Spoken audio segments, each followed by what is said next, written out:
আল্লাহ নবী সাল্লাল্লাহু আলাইহি সাল্লাম বলেন লাওয়াদিত্তু, নবীজি বলেন আমার দিলের আশা, আমার দিলের তামান্না, আমার উম্মতের প্রতিটা মোমেন তার কলিজার ভিতরে, তার জবানে এই সূরা মুলক থাকুক, সূরা মুলক থাকুক।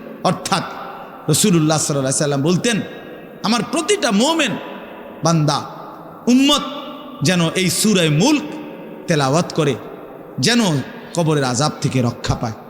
নবীজি 5 ওয়াক্ত নামাজের পরে, আল্লাহর কসম ভাই, এখানে অনেক ওলামায়ে কেরাম আছে, আপনি জিজ্ঞাসা করুন, নবীজি 5 ওয়াক্ত নামাজের পরে, সরদারে দু আলম নবীর তো কোনো গুনাহ নাই, তিনি নিষ্পাপ, তিনি তো জান্নাত উদ্বোধন করবেন।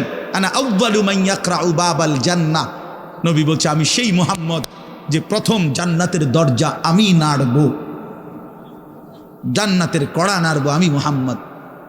ভেতর থেকে ফেরেশতা বলবে আপনি কে? আমি বলবো মুহাম্মদ।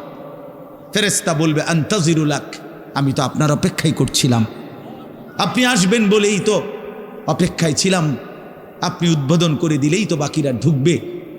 তো সেই নবী যিনি জান্নাত উদ্বোধন করবেন, তিনি 5 ওয়াক্ত নামাজের পরে ভাইয়া প্রতিদিন তিনি যেই কথাটা দোয়া করতেন, এর মধ্যে একটা দোয়া এটা, আল্লাহুম্মা ইন্নী আউযু বিকা মিন আযাবিল কবর ওয়া মিন ফিতনাতিল কবর ওয়া মিন ফিতনাতিল মাসীহিদ দাজ্জাল ওয়া মিন ফিতনাতিল মাহইয়া ওয়াল মামাত। আল্লাহ আমি কবরের আযাব থেকে পানাহ চাই,